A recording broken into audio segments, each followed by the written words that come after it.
الحمد لله العلي القدير، والصلاة والسلام على نبيه الأمين وعلى آله الطيبين وأصحابه الطاهرين، أما بعد، فأعوذ بالله من الشيطان الرجيم. بسم الله الرحمن الرحيم.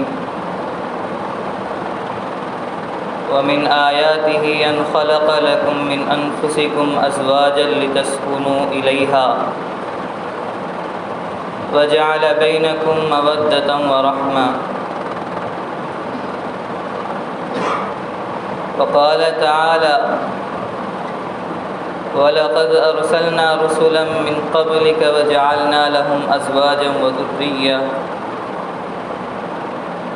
وقال النبي صلى الله عليه وسلم: يا معشر الشباب، من استطاع منكم الباءة فليتزوج فإنه أغض للبصر وأحصن للفرج، ومن لم يستطع فعليه بالصوم فإنه له وجاء. وقال عليه الصلاة والسلام: إن أعظم النكاح بركة أيسرها مؤونة، أو كما قال صلی اللہ علیہ وسلم. محترم بزرگوں اور دوستوں،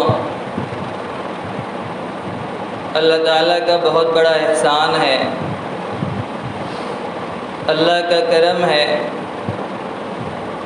کہ اللہ نے دین اسلام سے وابستگی نصیب فرمائی،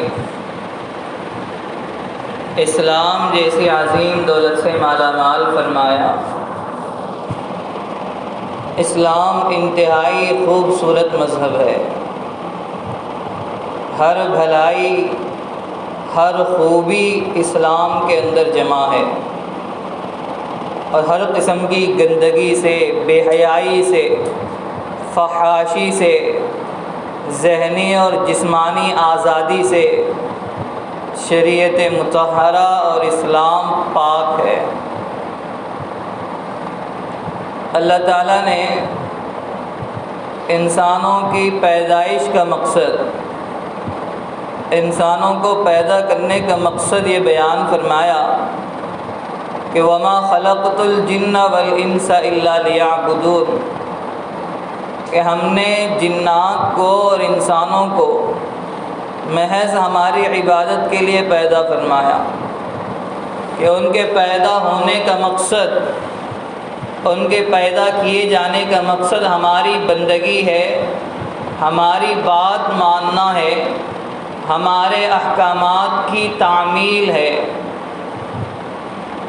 تو دنیاوی زندگی میں انسان آیا اور دنیاوی ضرورتوں کے خاطر انسان کا رشتہ کچھ انسانوں سے بھی بننا پڑا. آنے کا مقصد تو اللہ تعالیٰ کی بندگی ہے، آنے کا مقصد تو اللہ تعالیٰ کی اطاعت ہے، لیکن دنیاوی نظام کے استوارگی کے لیے، دنیاوی نظام کے صحیح قائم رہنے کے لیے اللہ تعالیٰ نے دنیاوی زندگی میں انسان کو ایک دوسرے کا محتاج بنایا، کہ ایک کی ضرورتیں دوسرے سے پوری ہوتی ہے، آپس میں ایک دوسرے کا رشتہ بنایا. بچہ ابھی پیدا ہوا، فرمایا کہ ابھی یہ اپنی ضروریات پورا کرنے کی طاقت نہیں رکھتا، والدین کے ساتھ رشتہ جوڑ دیا، والدین میں بھی بچے کی خاطر محبت رکھ دی. والدین اب اس کمزور بچے کی پرورش کرتے ہیں، اس کی ہر ضرورت پورے کرنے میں وہ محنت کرتے ہیں. تو اس طرح کا ایک رشتہ والدین کے ساتھ جوڑ دیا. تو انسانوں کے ساتھ اللہ تبارک و تعالیٰ نے اس دنیاوی نظام کے برقرار رکھنے کے لیے آپس میں جو ملنے والے انسان ہیں، جن کے ساتھ رشتہ قائم ہوتا ہے، فرمایا اگر بندہ ان کے ساتھ بھی حسن سلوک کرے، صحیح برتاؤ رکھے تو شریعت نے یہ بتایا ہے کہ اس کا بندوں کے ساتھ صحیح تعلق قائم کرنا بھی ثواب کا باعث ہے۔ حالانکہ پیدا تو ہوا اس لیے کہ اللہ کی عبادت کرے، اللہ کی بندگی کرے، لیکن دنیا میں آنے کے بعد کچھ لوگوں سے اس کا رشتہ بن گیا ہے، کچھ تعلقات اس کے قائم ہو گئے ہیں، تو فرمایا اگر ان رشتوں کی صحیح قدر کر لے، اس کے ساتھ ان رشتوں کے ساتھ اگر حسن سلوک کا برتاؤ کرے، تو فرمایا کہ ان رشتوں کا صحیح نبھانا بھی انسان کو اللہ تعالیٰ کے قریب کر دیتا ہے۔ کیونکہ اسلام نے یہ نہیں سکھایا کہ رہبانیت کی زندگی گزارو، یعنی لوگوں سے ہٹ کٹ کر جنگل و بیابان میں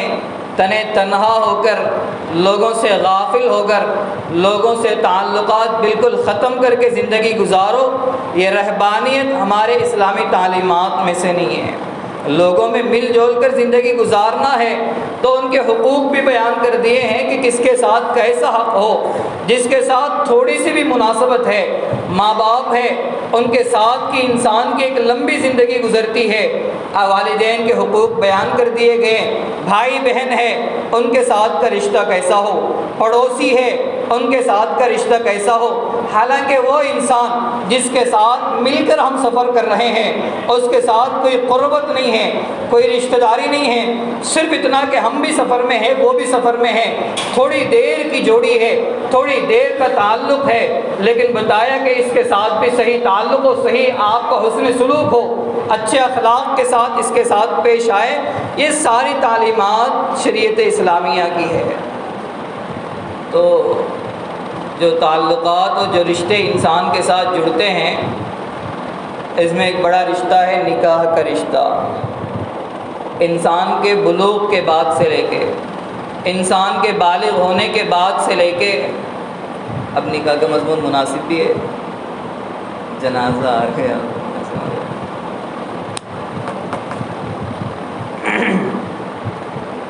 جو نکاح کا رشتہ ہے انسان کے بالغ ہونے کے بعد سے لے کے انسان کی موت تک جو مسلسل چلتا ہے، اس طرح محبت کے ساتھ چلتا ہے کہ جو دو جسم ہے اور ایک جان ہے، اس طرح مسلسل چلنے والا رشتہ۔ فرمایا نکاح کا بہت بڑا مقام ہے شریعت اسلامیہ میں، نکاح کو عبادت کا درجہ دیا گیا ہے کہ نکاح ایک عبادت ہے۔ اللہ کے نبی علیہ السلام نے فرمایا النکاح من سنتی، کہ نکاح یہ میری سنت ہے۔ صرف اللہ کے نبی علیہ السلام کی سنت نہیں ہے، بلکہ ایک حدیث میں اللہ کے نبی علیہ السلام نے فرمایا اربع من سنن المرسلین، 4 چیزیں ہیں جو تمام انبیاء کی سنت ہے، تو ان میں سے ایک کا تذکرہ فرمایا کہ نکاح صرف میری سنت نہیں ہے بلکہ تمام انبیاء اکرام آدم علیہ السلام سے لے کر آخری نبی حضرت محمد مصطفیٰ صلی اللہ علیہ وسلم تک جتنے انبیاء تشریف لائے تمام انبیاء نے نکاح کی ہے۔ حضرت عیسیٰ علیہ السلام بھی آسمان سے اترنے کے بعد نکاح کریں گے، ان کی بھی اولاد ہوگی۔ تمام انبیاء کی سنت ہے۔ قرآن کریم میں بھی اللہ تبارک و تعالیٰ نے فرمایا وَلَقَدْ أَرْسَلْنَا رُسُلًا مِّن قَبْلِكَ وَجَعَلْنَا لَهُمْ أَزْوَاجًا وَذُرِّيَّةً، اے نبی آپ سے پہلے ہم نے جتنے انبیاء کو، جتنے رسولوں کو ہم نے مبعوث کیا ہے، جتنے نبیوں کو ہم نے بھیجا ہے، سب کی بیویاں تھیں اور سب کے اولاد بھی تھے، سب صاحب ازواج ہے، سب کی بیویاں بھی ہے اور سب کی اولاد بھی ہے۔ تو تمام انبیاء کی سنت ہے نکاح کرنا۔ اصل میں مسئلہ یہ ہے کہ آج کے دور میں چونکہ نیکی کا غلبہ کم ہو گیا ہے، بدی کا غلبہ زیادہ ہے، برائیاں عام ہے، نیکی کا شوق اور سنتوں پر چلنے کا جذبہ جو کم ہو گیا ہے، تو مسئلہ یہ ہے کہ جب کسی کے سامنے یہ کہا جائے بھئی یہ کام کرنا سنت ہے، یہ کام مستحب ہے، یہ کام کرنے میں ثواب ہے، تو اس طرح کی باتیں لوگوں پر اثر نہیں کرتی، لوگوں پر وہ باتیں اثر کرتی ہے۔ اس طرح کرنا فرض ہے لازم ہے، نہیں کرے گا اس کی دنیا برباد ہو جائے گی، نہیں کرے گا بندہ جہنم کا حقدار بنے گا، نہیں کرے گا بندہ قبر میں عذاب میں مبتلا ہوگا۔ اگر ایسی چیزیں سمجھائی جائے گی لوگوں پر اثر کرے گی، لوگوں کو یہ سمجھانا بھیا یہ نبی کی سنت ہے اس پر عمل کر لو، نبی کی سنت ہے اس راہ کو اختیار کرو، تو لوگ یہ سمجھتے ہیں کہ سنت ہی تو ہے، سنت ہی تو ہے، کرے تو بھی چلے نہ کرے تو بھی چلے، فرض ہو واجب ہو جس کے نہ کرنے سے ہمارے دین یا دنیا کا نقصان ہو یا ہماری آخرت برباد ہوتی ہو، ہمارا قبر عذاب کا گڑھا بنتا ہو، ایسا کوئی مسئلہ ہو تو بتائیں، ہم کرنے کو تیار ہے۔ سنت کو یہ سمجھ کر چھوڑ دیتے ہیں کہ سنت ہے، کرے تو بھی چلے نہ کرے تو بھی چلے۔ جذبات کی کمی ہے، اتباع سنت کا جذبہ نہیں ہے۔ صحابہ کو اگر دیکھا جائے، حضرت حذیفہ ابن الیمان رضی اللہ عنہ بادشاہ کے دربار میں دسترخوان بچھا ہوا ہے، کھانا کھا کے برتن اور انگلیاں چاٹتے ہیں، انگلیوں پر لگے ہوئے دانے صاف کرتے ہیں۔ کسی نے کہا کہ تم بادشاہ کے دربار میں آ کر بیٹھے ہو، بادشاہ کا دسترخوان ہے، اگر تمہیں کچھ اور کھانے کی ضرورت ہو کچھ اور کھانا لے لینا، لیکن اس طرح انگلیاں اور برتن صاف کرنا یہ بادشاہ کے دسترخوان کے آداب کے خلاف ہے، بادشاہ کی شان کے خلاف ہے۔ لوگ آپ کو دیکھ کر یہ سمجھیں گے کہ بادشاہ کے یہاں کھانا نہیں ہے کہ اپنی انگلیاں صاف کرتا ہے۔ انگلیاں صاف کرنا سنت ہے، برتن صاف کرنا سنت ہے۔ لوگوں نے کہا کہ آپ ایسی حرکت بادشاہ کے دربار میں بیٹھ کر نہ کرو۔ حذیفہ ابن الیمان نے بادشاہ کے دربار میں یہ الفاظ کہے، اترک سنت حبیبی لہذہ الحمقہ، کیا میں اپنے پیارے نبی کی سنت کو ان بیوقوفوں کی وجہ سے چھوڑ سکتا ہوں؟ میرے نبی کی سنت ہے، میرے محبوب میرے آقا کی سنت ہے، ان دنیا داروں کی وجہ سے، ان تکبر کی زندگی گزارنے والوں کی وجہ سے جو اپنی دنیا پر اتراتے ہیں، جن کے سامنے بولنا، جن کی گستاخی کرنا اپنے آپ کو پھانسی کے پھندوں پہ چڑھانے کے مترادف ہے، جان جائے گوارا ہے، بادشاہ کی گستاخی ہو گوارا ہے، میرے نبی کی سنت چھوٹے گوارا نہیں ہے، میرے نبی کی سنت چھوٹے یہ ہمیں گوارا نہیں ہے۔ اور اسی طرح حضرت عبداللہ ابن عمر رضی اللہ عنہ اتنے سنتوں کے عادی تھے، اتباع سنت کے ایسے پیروکار تھے۔ ایک مرتبہ راستے سے گزر رہے تھے، سفر میں تھے، ایک جگہ رکا اور اپنے سواری سے اتر کر استنجا کے لیے، قضائے حاجت کے لیے، طہارت سے فارغ ہونے کے لیے بیٹھ گئے، پھر دوبارہ آ کر سوار ہو گئے۔ پھر بعد میں فرمایا کہ میں جو یہاں اترا، تھوڑی دیر کے لیے جو میرا اترنا ہوا،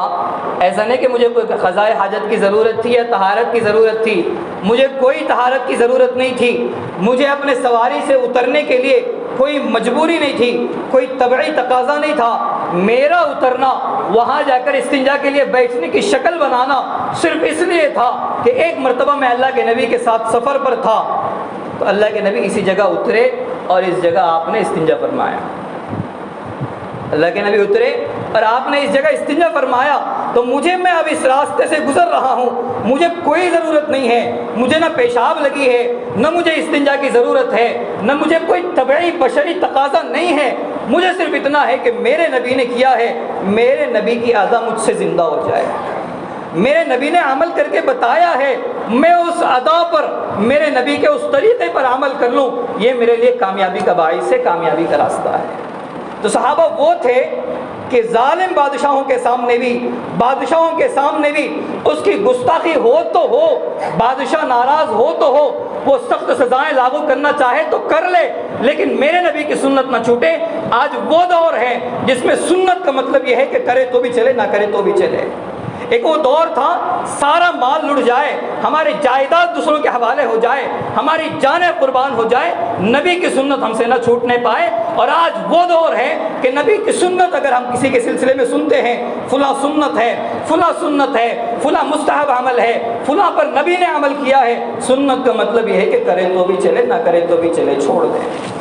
کوئی احساس نہیں جاتا۔ تو نکاح ایک ایسا اہم رشتہ، ایک ایسا اہم عبادت جس کو صرف نہ اپنے نبی کی سنت بلکہ فرمایا تمام انبیاء کی سنت ہے۔ نبی کے طریقوں پر عمل کرنا، نبی کی سنت کو زندہ کرنا انسان کے لیے جنت کے راستے ہموار کرتا ہے، جنت کے راستے قریب کرتا ہے۔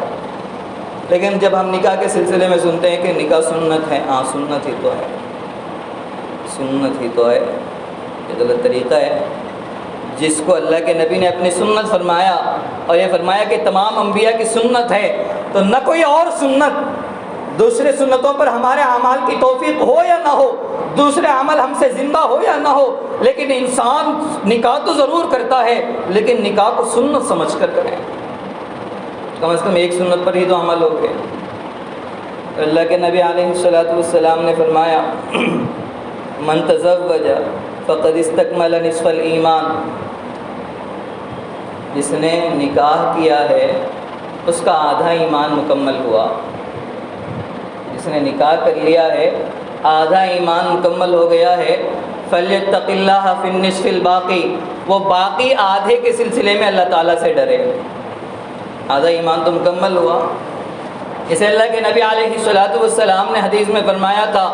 جو مجھے دو چیزوں کی ضمانت دے دے، جو مجھے دو چیزوں کی ذمہ داری دے دے کہ ان دو چیزوں کو میرے کہے ہوئے تعلیمات کے مطابق استعمال کرے گا، ان دو چیزوں کو میں جیسا بتاؤں ویسا استعمال کرے گا، میں اس کو جنت کی ذمہ داری دیتا ہوں۔ فرمایا دو چیزیں، ایک تو زبان اور ایک شرمگاہ، ان دو چیزوں کی ضمانت مجھے دے دے۔ اللہ کے نبی نے فرمایا میں اس کو گارنٹی دیتا ہوں کہ وہ جنتی ہے۔ تو شادی کرنے کی بنیاد پر اس کی شرمگاہ محفوظ ہو گئی، وہ پاک دامن بن گیا۔ اب بے حیائی کا کام اگر نفس میں شرارت نہ ہو تو بے حیائی کا کام نہیں کر سکتا، اس کی نگاہیں غلط نہیں اٹھ سکتی، سمجھو کہ پاک دامنی اس کی شرمگاہ محفوظ ہو گئی ہے۔ اللہ کے نبی نے فرمایا آدھا ایمان مکمل ہو گیا۔ جو بقیہ آدھا ہے اس سلسلے میں اللہ سے ڈرے، بقیہ کے سلسلے میں اللہ سے ڈرتے رہے کہ کہیں آدھا ایمان کسی اور چیز میں ضائع نہ ہو جائے۔ اللہ کے نبی علیہ السلام نے جوانوں کی جماعت کو مخاطب کرتے ہوئے فرمایا یا معشر الشباب من استطاع منکم الباءۃ فلیتزوج فإنه اغض للبصر واحسن للفرج ومن لم يستطع فعليه بالصوم فإنه له وجاء۔ ایک بات اللہ کے نبی نے فرمایا کہ اے جوانوں کی جماعت، من استطاع منکم الباءۃ، تم میں سے جس کے اندر بھی طاقت ہے شادی کرنے کی، بیوی کے ضروری نان و نفقہ کھلانے پلانے کے جو مختصر اخراجات ہے اس کو اٹھانے کی اگر تم میں سے کسی میں طاقت ہے، فلیتزوج، ضروری ہے کہ وہ شادی کرے، فإنه اغض للبصر، اس لیے کہ نکاح کی بنیاد پر انسان کی نگاہیں نیچی ہو جاتی ہے، بد نظری اور بد نگاہی نہیں ہوتی ہے، نگاہیں غلط نہیں اٹھتی کسی غیر محرم اور نامحرم کی طرف، فرمائے نگاہیں نیچی ہو جاتی ہے، وَأَحْسَنُ لِلْفَرَجِ، اس کی شرمگاہ محفوظ ہو جاتی ہے۔ فرمایا جس کے اندر بھی نکاح کی طاقت ہو ان دو کا اہتمام کرنا بہت ضروری ہے، اپنی شرمگاہ کی حفاظت کرنا اور اپنی نگاہوں کی حفاظت کرنا یہ انتہائی لازمی امور ہے۔ نگاہوں کی حفاظت نہ ہو، شرمگاہ کی حفاظت نہ ہو، یہ دو چیزیں ایسی ہیں انسان کے ایمان پر ڈاکہ ڈال سکتی ہے، انسان کے ایمان کو چھین سکتی ہے۔ ایک مؤذن کا واقعہ لکھا ہے، ایک مؤذن صاحب تھے، اذان دینے کے لیے پہلے زمانے میں چھت پر چڑھتے تھے، اونچی عمارتوں پر چڑھ کر اذان ہوتی تھی۔ اونچی عمارت پر چڑھے، اذان دی، اذان کے بعد بازو کے چھت پر ایک خوبصورت لڑکی پر نگاہ پڑی اور وہ ایسے دل میں بس گئی کہ اب وہی سب کچھ نظر آنے لگی۔ وہ اس کے گھر گئے اور والد کے سامنے بات رکھی کہ آپ کی بچی سے مجھے محبت ہو گئی ہے۔ والد عیسائی تھا، اس نے یہ کہا کہ میں تم سے نکاح کرنے کے لیے تیار ہوں، لیکن شرط اتنی ہے کہ تم اپنا مذہب اسلام کو چھوڑ کر عیسائی بن جاؤ، اسلام چھوڑ کر عیسائی بن جاؤ۔ وہ آمادہ ہو گیا، اس لیے کہ نگاہ اس پر جمی ہوئی تھی، دل میں وہ بسی ہوئی تھی، وہ نگاہوں کا غلط استعمال اس نے اس کو ایسا بے چین کر رکھا ہے کہ اس کے بغیر کوئی چین نہیں ہے، اس کے بغیر سکون نہیں ہے۔ اس نے آمادگی ظاہر کی کہ میں تیار ہوں، میں اسلام چھوڑنے کے لیے، میں آپ کی بچی سے نکاح کرنے کے لیے اپنے آپ کو عیسائی بنا سکتا ہوں۔ نعوذ باللہ، عیسائی ہو گیا، دونوں کا نکاح ہو گیا، اور پھر جب وہ گھر سے واپس نکل رہا تھا تو عیسائی بن کے باہر آیا۔ غور کرنے کا مقام ہے، ایک تو وہ مقام تھا مؤذن ہونے کا۔ اللہ کے نبی نے فرمایا اطول الناس اعناق یوم القیامت المؤذنون، قیامت کے دن مؤذن لمبی گردن والے ہوں گے، عزت کی علامت ہوگی، ان کی شرافت اور ان کی عزت کا مقام ہوگا کہ سارے لوگوں کے سامنے مؤذنوں کی گردنیں لمبی ہوگی۔ اور بعض احادیث میں فرمایا من اذن 7 سنین، جو بندہ 7 سال، بعض روایت میں 12 کی تعداد ہے، اخلاص کے ساتھ جو بندہ اذان دینے کا اہتمام کرے، کتب لہ براءۃ من النار، اس کے لیے جہنم سے آزادی لکھ دی جاتی ہے کہ یہ بندہ جہنم میں جا نہیں سکتا، یہ بندہ جہنم سے آزاد ہے۔ ایسا قیامت میں عزت پانے والا بندہ، جہنم سے آزادی جس کی مقدر تھی، ایسا معزز بندہ بدنگاہی کی بنیاد پر، نگاہوں کو غلط استعمال کرنے کی بنیاد پر ہمیشہ ہمیشہ کا جہنمی بن کے باہر آیا۔ اپنے ایمان کو کھو کے ایمان والوں میں جس کی عزت تھی، اس کی ایمان بچ نہ سکی نگاہوں کے غلط استعمال کرنے کی بنیاد پر۔ تو اللہ کے نبی نے فرمایا نگاہوں کا صحیح استعمال، نگاہوں کو نیچی رکھنا بھی ضروری ہے، شرمگاہ کی حفاظت بھی ضروری ہے، اور یہ دونوں چیزیں نکاح کے ذریعے سے مضبوط طریقے سے قابو میں آ سکتی ہے۔ تم میں سے جس میں بھی طاقت ہو نکاح کرنے کی، نکاح کر لے۔ اور اگر نکاح کرنے کی طاقت نہیں ہے، بیوی کے اخراجات برداشت کرنے کی طاقت نہیں ہے، نان و نفقہ کی سخت نہیں ہے، تو وہ یہ نہ سمجھے میرے پاس ابھی مال نہیں ہے میں بعد میں نکاح کروں، میرے پاس ابھی طاقت نہیں ہے میں بعد میں نکاح کروں۔ فرمایا نکاح اگر نہیں ہوا، اگر نگاہوں کو ہم نے نیچا نہیں رکھا، اس کے لیے صحیح راستہ اختیار نہیں کیا، یہ دو چیزیں کوئی اتنی آسان نہیں ہے کہ قابو میں آ جائے۔ یہ دو چیزیں کوئی اتنا آسان کام نہیں ہے کہ نکاح کے بغیر قابو میں آئے، اس لیے کہ اللہ تعالیٰ نے انسان کی فطرت میں رکھا ہے۔ انسان کے اندر خواہشات کا جذبہ ہے، انسان کے اندر فطری طاقت ہے، فطری قوت ہے، اور یہ فطری اس کی خواہشات ہے، اور یہ خواہشات صحیح راستے میں استعمال ہوں گی تو ہوں گی، اگر صحیح استعمال نہیں ہوں گی تو غلط راستہ ضرور پکڑے گی۔ تو اللہ کے نبی نے فرمایا اگر نکاح کی طاقت نہیں ہے، معمولی سمجھ کر نہ چھوڑ دو، بلکہ فرمایا روزوں کا اہتمام کرو، صبح سے لے کے شام تک اپنے آپ کو بھوکے رکھو، اس خواہش کو دباؤ، اپنے جذبات کو قابو میں رکھو، تب جا کے تم پر یہ دو چیزیں قابو میں آ سکتی ہیں۔ اگر نکاح کے بغیر اپنے آپ کو یوں آزاد چھوڑ دیا جائے، آزادی کے اور نفس کے خواہشات کے حوالے کر دیے جائے، تو فرمایا پھر انسان ان دو چیزوں سے بچ نہیں سکتا، بدنگاہی سے، بد نظری سے، اور شرمگاہ کی حفاظت سے۔ ان دو چیزوں سے بچنا نکاح کے بغیر آسان نہیں ہے۔ اگر کوئی بچنا چاہتے ہو، نکاح کی سطح اگر کسی میں یہ سمجھتے ہیں، آج کا کوئی نوجوان اگر یہ سمجھتا ہے کہ مجھ میں نکاح کی طاقت نہیں ہے، ابھی مال نہیں ہے، میں اخراجات برداشت نہیں کر سکتا، تو وہ یہ ضرور یاد رکھ لے کہ روزوں کا التزام، اللہ کے نبی نے فرمایا علیکم بالصوم، روزوں کو لازم کر لو۔ 1-2 روزے نہیں، ایک دن رکھا ایک دن چھوڑا، ایک دن رکھا ایک دن چھوڑا، ایسا نہیں ہے، بلکہ روزوں کا اہتمام کرو تاکہ تمہاری طاقت ٹوٹ جائے، تمہارے خواہشات تمہارے قابو میں آئے۔ سب بے لگام اور بے مہار آزادی کے ساتھ شریعت نے چھوڑا نہیں ہے نکاح کے بغیر۔ اللہ کے نبی نے تاکید فرمائی ہے نکاح کرنے کی کہ جس میں میری نکاح کی طاقت ہو ضرور نکاح کرے۔ اور نکاح اتنا اہمیت کا حامل ہے، قرآن کریم میں اللہ تبارک و تعالیٰ نے اپنی پہچان کی کچھ چیزیں بتائی ہے۔ اللہ تعالیٰ اپنی وحدانیت کی دلیلیں بیان کرتے ہیں کہ دیکھو میں ایک ہوں، اپنی قدرت کی نشانیاں بیان کرتے ہیں کہ میری قدرت دیکھو، زمین و آسمان کا نظام دیکھو کہ زمین اور آسمان کا نظام کیسے قائم ہے، زمین آسمان کا نظام دیکھ کر یہ سمجھو کہ میری قدرت کیسی ہے۔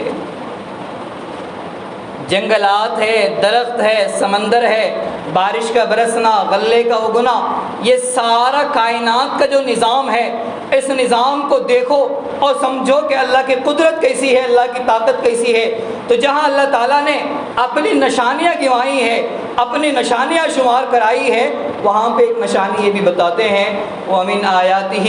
أَنْ خَلَقَ لَكُم مِّنْ أَنفُسِكُمْ أَزْوَاجًا لِتَسْكُنُوا إِلَيْهَا وَجَعَلَ بَيْنَكُم مَّوَدَّةً وَرَحْمَةً۔ اللہ کی نشانیوں میں سے ایک نشانی یہ بھی ہے کہ اللہ تعالیٰ نے تمہارے لیے جوڑے بنائے ہیں، تمہارے لیے بیویاں بنائی ہیں جس سے تم سکون حاصل کرتے ہو، تمہارے درمیان اللہ تعالیٰ نے مودت اور محبت کا رشتہ قائم کر دیا ہے۔ یہ بھی اللہ کی نشانیوں میں سے ایک نشانی ہے۔ میاں بیوی کا رشتہ اور نکاح کا یہ تعلق، آپسی تعلق، فرمایا کہ یہ بھی اللہ کی ایک نشانی ہے، اللہ کی قدرت اور اللہ کی طاقت کا کرشمہ ہے۔ فرمایا آیت اور نشانی کا کیا مطلب ہے؟ فرمایا نشانی کا تو وہ مطلب ہے جو اللہ کے علاوہ کوئی اور نہ کر سکے۔ جیسے زمین ہے، زمین کا نظام ایسا ہے کہ اللہ کے علاوہ کوئی اور ایسی زمین نہیں بنا سکتے۔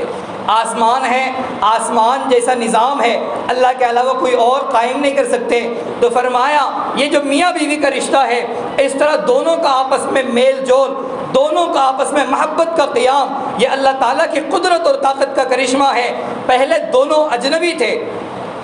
ایک کا دوسرے سے کوئی تعلق نہیں ہے، ایک مر بھی جائے دوسرے کو افسوس نہ ہو، ایک کچھ بھی ہو جائے دوسرے کو پرواہ نہیں تھی، لیکن آپس میں دونوں کا رشتہ ایسا جڑ گیا، اب ایک کے بغیر دوسرا بے چین ہے، دوسرے کے بغیر یہ بے چین ہے، ایک بیمار ہو جائے پوری رات جاگنے کے لیے تیار ہے، اس کے خاندان والوں کو کچھ ہو جائے یہ پورا خاندان بے چین ہے، ان خاندان والوں کو کچھ ہو جائے وہ خاندان بے چین ہے۔ اس طرح دو اجنبیوں کے درمیان محبت کا رشتہ قائم کرنا، ان دو غیر تعلق والوں کے درمیان ایسی بے مثال محبت قائم کرنا، فرمایا اللہ تعالیٰ کی طاقت ہے، اللہ کی نشانی ہے۔ اگر اللہ کو پہچان نہ ہو، ان میاں بیوی کے تعلقات کو دیکھ کر بھی اللہ کی پہچان ہو سکتی ہے کہ اللہ کی کیا واقعی قدرت ہے۔ آپس میں دو ایسے کسی کا کوئی تعلق نہیں ہے، اور آپس میں دو اب ایسے کہ ایک کے بغیر دوسرے کو سکون نہیں ہے۔ اس طاقت کو دیکھ کر بھی انسانوں میں اتنی طاقت نہیں ہے کہ اتنی محبت پیدا کرے۔ تو فرمایا اہمیت نکاح کا اتنا بڑا مقام ہے کہ اللہ نے اس کو اپنی نشانی قرار دیا کہ مجھے پہچاننے، میری قدرت اور میری طاقت اگر پہچان نہ ہو تو میاں بیوی کی محبت بھی کافی ہے۔ نکاح کی اتنی بڑی فضائل ہیں، نکاح کے بعد بندہ جو بھی خرچ کرتا ہے اپنے اہل و عیال پر جو خرچ کرے، جو انسان اپنے آپ کو تھکائے، فرمایا ہر چیز پہ ثواب ہے، ہر چیز پہ بندے کو ثواب ملے گا۔ اللہ کے نبی علیہ الصلوۃ والسلام نے فرمایا لن تنفق نفقۃ تبتغی بها وجہ اللہ، تو جو بھی خرچ اللہ کی رضامندی کے لیے کرے، تیرے مال میں سے خرچ ہونے والا جو بھی حصہ جو اللہ کی رضامندی کی خاطر اللہ کو راضی کرنے کے لیے خرچ ہو، اللہ کے نبی نے فرمایا کہ اس پر تم کو ثواب دیا جائے گا۔ جو بھی مال تم اللہ کو راضی کرنے کے لیے خرچ کرو اس پر تم کو ثواب ملے گا۔ تو اللہ کے نبی نے مثال دیتے ہوئے فرمایا حتی اللقمۃ تجعلها فی امرأتک، حالانکہ وہ لقمہ جو تم اپنے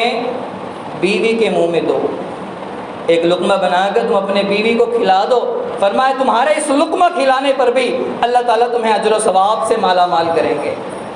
یہ تو دور کی بات ہے، فرمایا ایک حدیث میں اللہ کے نبی علیہ الصلوۃ والسلام فرماتے ہیں قیامت کے دن میزان عمل میں جب ترازو کے ذریعے سے اچھے اور برے اعمال کو تولا جائے گا تو فرمایا میزان عمل میں اچھے اعمال میں سب سے زیادہ وزنی عمل یہ ہوگا کہ انسان کا اپنی محنت، اپنے بیوی بچوں کی پرورش کے لیے، اپنے بیوی بچوں کو حلال کمائی کھلانے کے لیے انسان جو اپنے آپ کو تھکاتا ہے، یہ عمل اللہ کے یہاں اتنا محبوب ہوگا کہ میزان عمل میں سب سے زیادہ وزنی عمل یہ ہوگا۔ اور ایک جگہ فرمایا انتہائی، اللہ کے نبی فرماتے ہیں وفی بضع احدکم صدقۃ،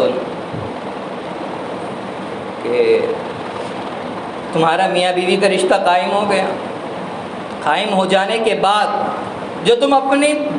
بیوی سے اپنے خواہشات کی تکمیل کرتے ہو، اپنے خواہشات پورے کرتے ہو، اللہ کے نبی نے فرمایا کہ اس پر بھی ثواب ہے۔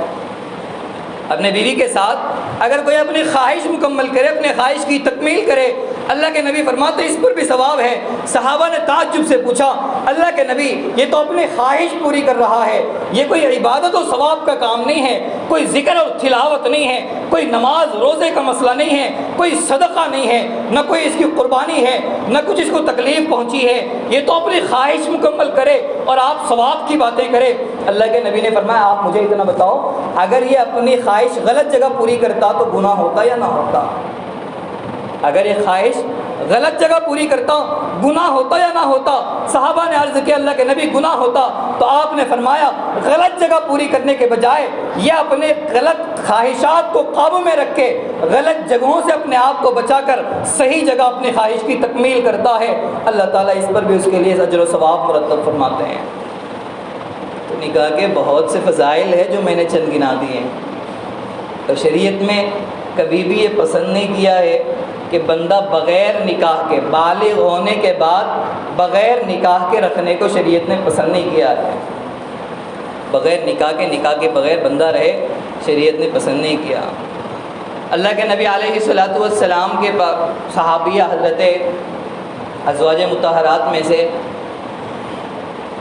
غالباً حضرت عائشہ ہے یا کسی اور صحابیہ ہے، چند صحابہ آیا اور اللہ کے نبی کا معمول بیان کیا، اللہ کے نبی کا معمول پوچھا کہ اللہ کے نبی عبادت کیسے کرتے ہیں؟ تو صحابیہ نے بیان کیا کہ اللہ کے نبی کی رات کی عبادت ایسی ہوتی تھی، دن میں آپ اتنے رکعات پڑھتے تھے، آپ کے روزے رکھنے کے کون سے ایام تھے، آپ نماز پڑھنے کے کون سے اوقات تھے، آپ کا معمول پورا بیان کر دیا۔ بیان کرنے کے بعد صحابہ میں شوق بیان ہوا کہ اللہ کے نبی کا مقام اتنا اونچا ہے، اس کے باوجود بھی اللہ کے نبی کی عبادتیں بہت زیادہ ہے۔ پہلے تو آپ نبی ہے، سید الاولین والآخرین ہے، تمام انسانوں کے سردار ہے، پوری کائنات کے وجود میں لائے جانے کا مقصد اور آپ ہے، تو فرمایا اتنے بڑے مقام پہ ہونے کے باوجود بھی آپ کی عبادتیں بہت زیادہ ہے۔ تو انہوں نے ارادہ کیا، تین بیٹھے ہوئے تھے، ہماری حیثیت تو کچھ بھی نہیں ہے، ہم بہت چھوٹے ہیں اور ہماری عبادتیں کچھ بھی نہیں ہیں، تو انہوں نے ذوق میں آ کے، جوش میں آ کے، ایک نے کہا کہ میں نکاح نہیں کروں گا، ایک نے کہا کہ میں رات بھر نفلیں پڑھتا رہوں گا، میں نہیں سوؤں گا، اور ایک نے کہا کہ میں دن بھر روزہ رکھوں گا، کبھی روزہ نہیں چھوڑوں گا۔ اللہ کے نبی پردے کے پیچھے سے یہ باتیں سن رہے تھے، اور آ کر اللہ کے نبی نے پوچھا کہ یہ میں نے جو باتیں سنی ہے تم لوگوں نے کہی ہے؟ کہا کہ ہاں۔ تو اللہ کے نبی ان تینوں پر بہت غصہ ہوئے کہ تمہاری جو حرکتیں ہیں، کسی نے کہا کہ میں رات بھر نمازیں پڑھوں گا، سوؤں گا نہیں، اور میں کسی نے کہا کہ میں دن بھر روزہ رکھوں گا، کبھی روزہ نہیں چھوڑوں گا، کسی نے کہا کہ میں اپنے بیویوں کے ساتھ یا عورتوں کے ساتھ تعلقات برقرار نہیں رکھوں گا، بالکل منفرد ہو جاؤں گا، ایسی زندگی گزاروں گا۔ اللہ کے نبی نے فرمایا انی لاخشاکم واتقاکم للہ، میں تم سے زیادہ اللہ سے ڈرنے والا ہوں، تم سے زیادہ خشیت، تم سے زیادہ تقوی میرے اندر ہے، لیکن میں اپنی حالت بیان کرتا ہوں، اصلی وارقد، میں نماز بھی پڑھتا ہوں، سو جاتا بھی ہوں، میں نماز پڑھتا بھی ہوں اور سوتا بھی ہوں، وَأَصُومُ وَأُفْطِرُ، روزے بھی رکھتا ہوں اور کبھی کبھی روزہ بھی نہیں رکھتا، کبھی رکھتا ہوں کبھی نہیں رکھتا، نمازیں بھی پڑھ رہا ہوں، سو بھی رہا ہوں، اور وَأَتَزَوَّجُ النِّسَاء، میں نے نکاح کر رکھے ہیں، یہ میری سنت ہے۔ فَمَن رَغِبَ عَن سُنَّتِي، جو شوق میں، جو عبادت کے جذبے میں کہ اللہ کو راضی کرنے کے مقام میں کوئی یہ سمجھے کہ میں رات کو سوؤں گا نہیں، میں دن بھر روزہ رکھوں، میں شادیاں نہ کروں، اگر کوئی ایسے ذوق سے نکاح جیسے عبادت سے بے رغبتی ہو جاتا ہے، بے شوق ہو جاتا ہے، اللہ کے نبی نے فرمایا فَلَيْسَ مِنِّي، اس سے مجھ کا کوئی تعلق نہیں ہے،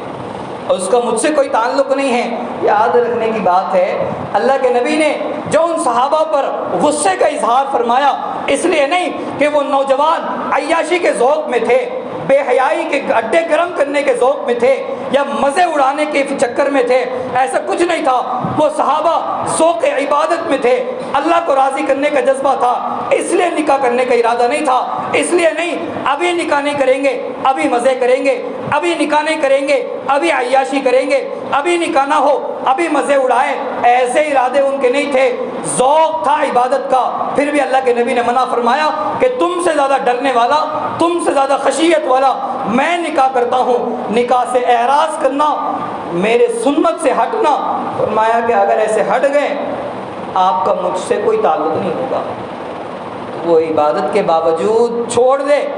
اللہ کے نبی نے پسند نہیں فرمایا۔ آج عیاشی کے ارادوں سے، مزے اڑانے کے ارادوں سے جو نکاح میں تاخیر کرتے ہیں یا نکاح میں دیر کرتے ہیں، تو ان کا کیا انجام ہوگا؟ حدیث میں اللہ کے نبی نے فرمایا، صحابہ سفروں میں جاتے تھے، جہاد میں جاتے تھے، کبھی کبھی لمبا وقت گزر جاتا تھا، تو صحابہ نے ایک مرتبہ اللہ کے نبی کے سامنے دریافت کی، اللہ کے نبی ہماری خواہشات ابھر رہے ہیں اور بیویاں ساتھ میں نہیں ہیں، تو انہوں نے اللہ کے نبی سے اجازت چاہی کہ ہم خصی ہو جائیں، ہم نامرد ہو جائیں، تاکہ وہ خواہش نہ ابھرے اور کوئی غلط اقدام اور کوئی غلط کام ہم سے نہ ہو۔ اللہ کے نبی علیہ الصلوۃ والسلام نے روک دوں، اگر ٹائم کے حساب سے اگر روک دوں تو روک دوں، پھر آگے چلو تو چلو، آپ لوگوں کی اجازت پر ہے، کتنے کی اور گنجائش ہے، اگر آگے چلنے کی اجازت ہو تو روک دوں۔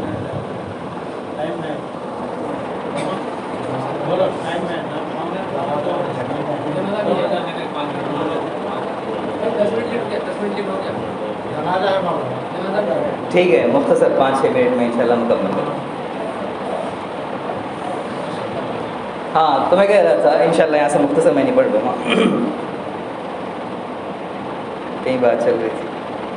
تو اللہ کے نبی نے منع فرمایا اور یہ فرمایا کہ النکاح من سنتی، کہ نکاح یہ میری سنت ہے، فمن لم یعمل بسنتی فلیس منی، جو میری سنت پر صحیح قائم نہ ہو وہ مجھ سے نہیں ہے۔ اور فرمایا کہ نکاح کے بعد، بالغ ہونے کے بعد جو نکاحوں میں دیر کرتے ہیں ان والدین سے مخاطب ہو کر فرمایا،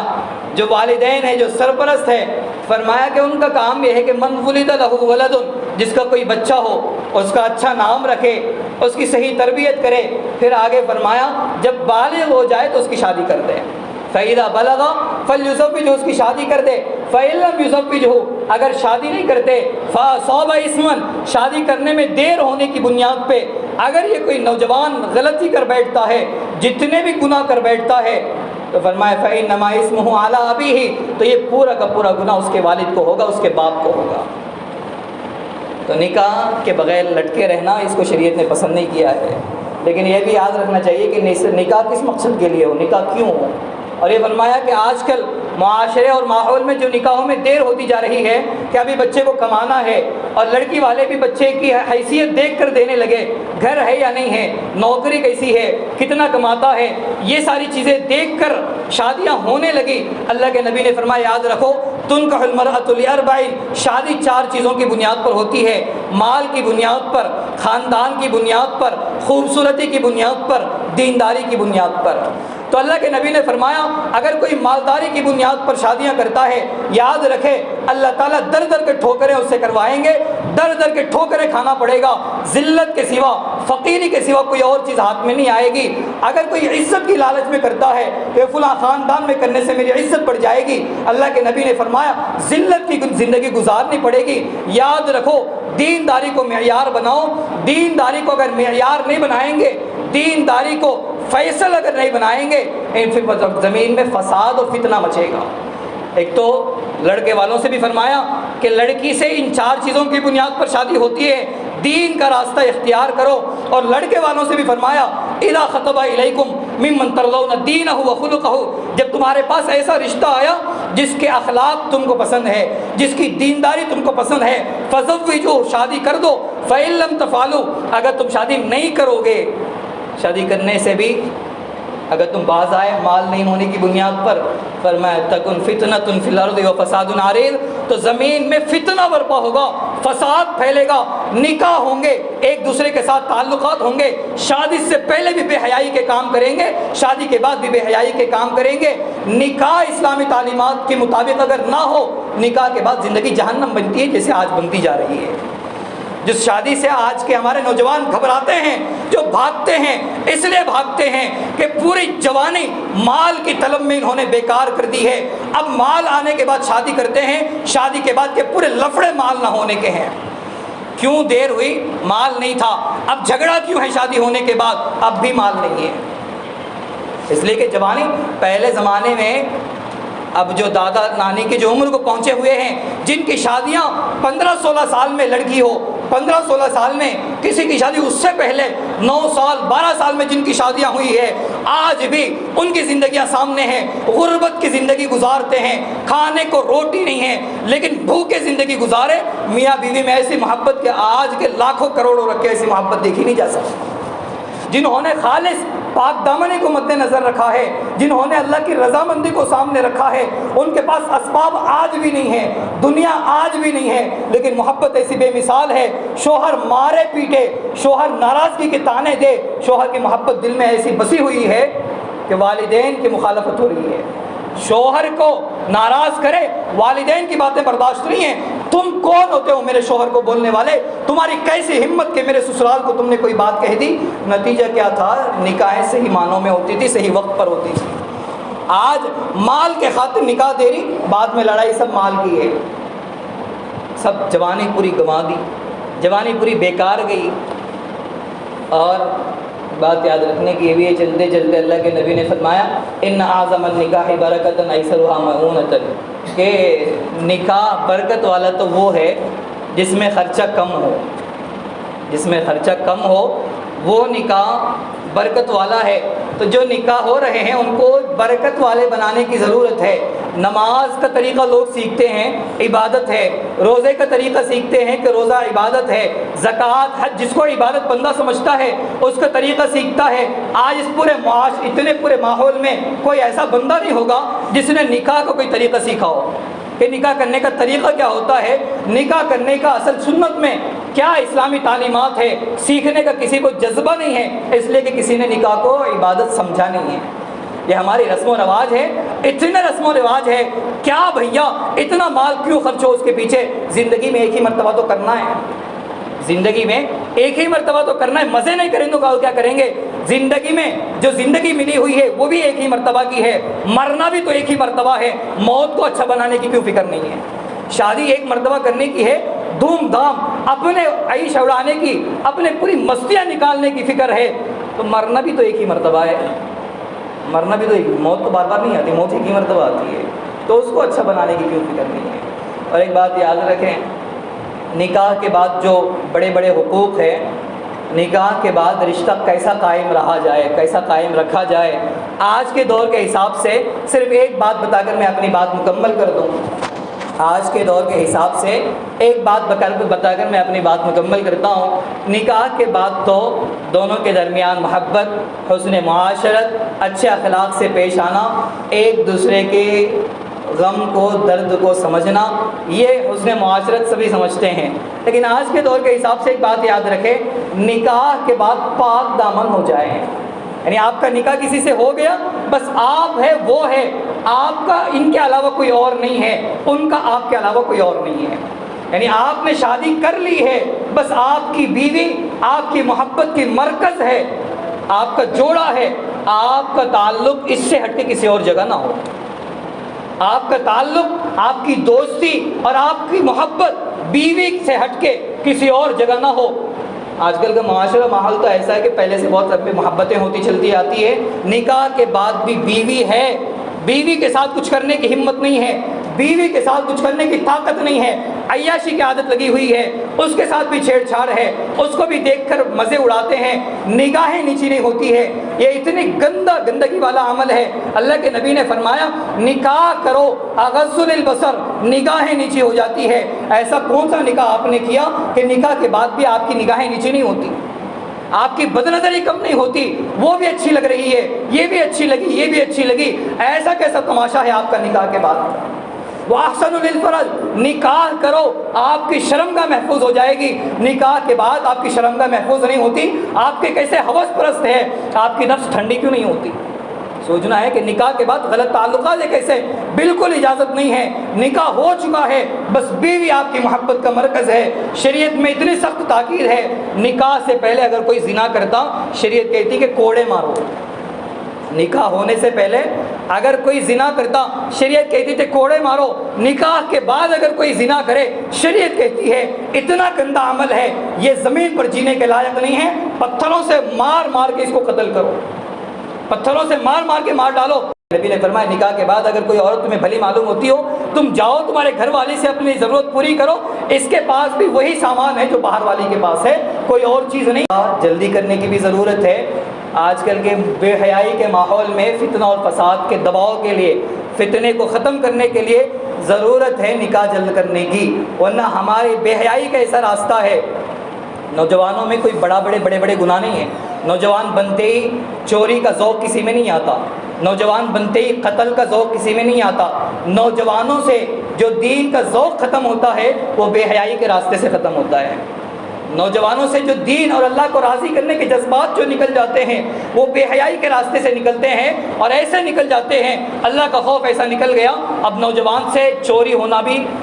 چوری کرتے ہوئے بھی اس کو ڈر نہیں ہے، جھوٹ بولتے ہوئے بھی اس کو ڈر نہیں ہے، نشہ کرتے ہوئے بھی اس کو ڈر نہیں ہے، قتل کرتے ہوئے بھی اس کو ڈر نہیں ہے۔ یہ بے حیائی کا ایسا راستہ ہے۔ اور آج کے زمانے میں کئی مسلم خواتین، ہماری مسلم گھرانے کی بچیاں غیروں کے جو حوالے ہوتی جا رہی ہے، ان نکاحوں میں دیر ہونے کی بنیاد پر، بے حیائی کے عام ہونے کی بنیاد پر ہے۔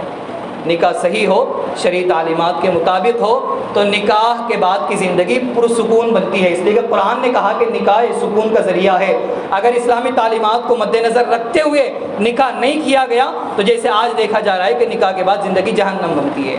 لوگ بولتے ہیں بھائی نکاح کرو تو ابھی کہاں سے مصیبت مولی ہے؟ مصیبت بنی کہاں سے ہے؟ اس لیے کہ ہم نے نکاح کا مدار ہی بدل دیا ہے، نکاح کا طریقہ ہی بدل دیا ہے۔ نہ ہمارے نکاح میں برکت کی فکر ہے، نہ نکاح میں اسلامی تعلیمات کو اپنانے کی فکر ہے، بس اتنی فکر ہے۔